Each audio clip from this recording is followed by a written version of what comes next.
Early in my career, I experienced manipulation firsthand. It was a time when I was full of ambition and eager to prove myself. I had just started to find my footing in the corporate world, and I was determined to climb the ladder of success. A colleague, let's call him Mark, was vying for the same promotion I was. We were both equally qualified, and the competition was fierce. On the surface, it seemed like a healthy rivalry, but beneath the facade, there was a darker game being played. Mark was charming and charismatic, a natural at winning people over. He had a way with words that made everyone around him feel special and valued.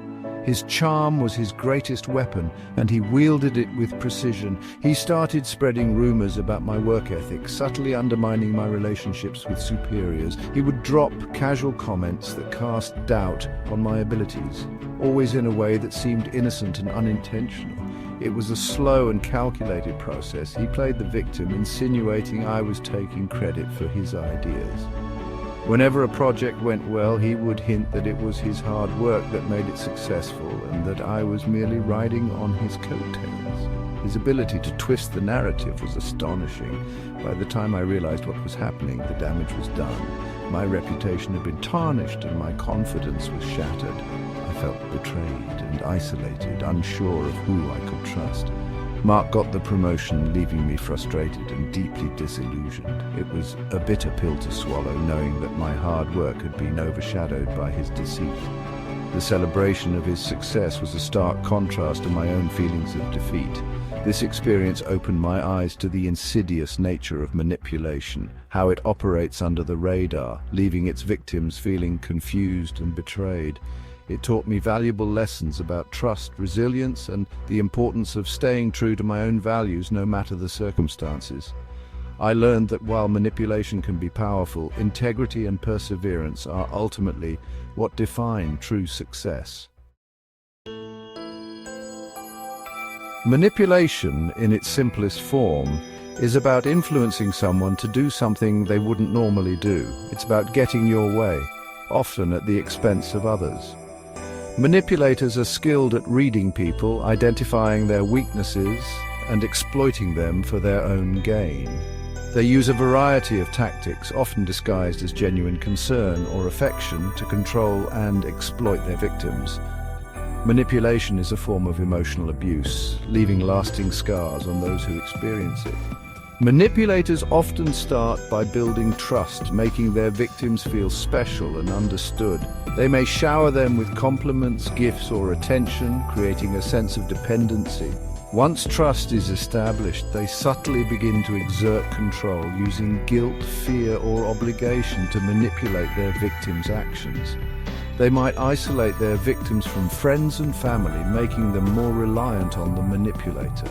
This isolation can make it difficult for the victim to see the manipulation for what it is. Manipulators are adept at playing the victim themselves, turning situations around to make their targets feel responsible for the manipulator's happiness or well-being. They can be charming and persuasive, making it hard for others to see their true intentions.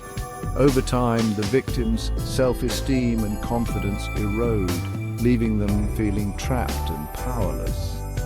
Recognizing the signs of manipulation is the first step towards breaking free from its grip. While manipulation is often associated with negative intentions, it's not always black and white. We all engage in subtle forms of manipulation daily, often without realizing it. A child throwing a tantrum to get a toy, a salesperson using flattery to close a deal. These are everyday examples of manipulation. The difference lies in intent and impact. When manipulation is used to control, exploit, or harm others, it crosses the line into dangerous territory. Manipulation is everywhere. On the playground, it's the bully who uses intimidation to control others. In the workplace, it's the colleague who takes credit for your ideas or spreads rumors to sabotage your career. In relationships, it's the partner who uses guilt or emotional blackmail to get their way. Manipulation can be subtle or overt, but it always involves an imbalance of power. with the manipulator seeking to control and exploit the victim. Section 5. The Manipulator's Toolkit: Tactics of Control. Manipulators employ a range of tactics to control their victims.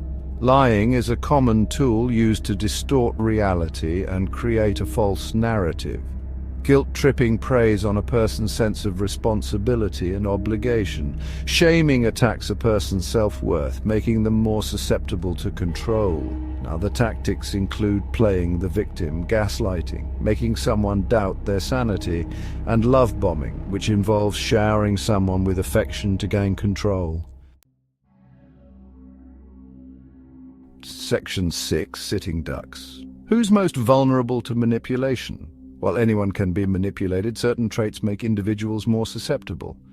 People with low self-esteem, a strong need for approval, or a history of being manipulated are prime targets. Those who are overly trusting, empathetic, or conflict avoidant are also more likely to fall prey to manipulation. Manipulators are skilled at identifying these vulnerabilities and exploiting them to their advantage.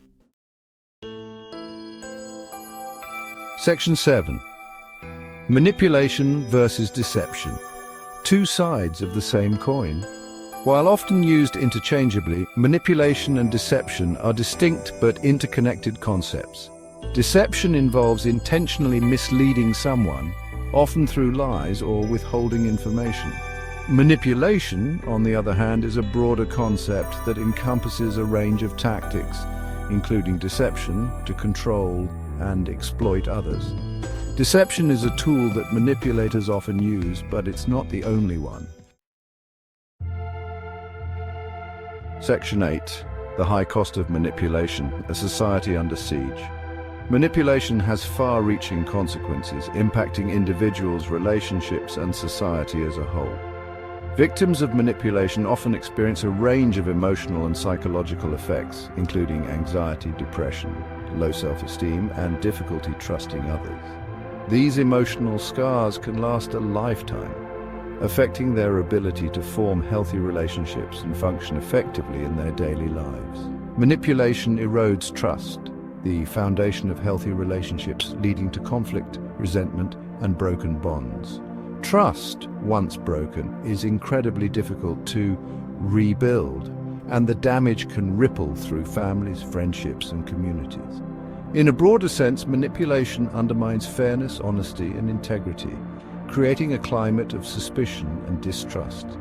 This climate can permeate workplaces, schools, and social institutions, leading to a breakdown in social cohesion.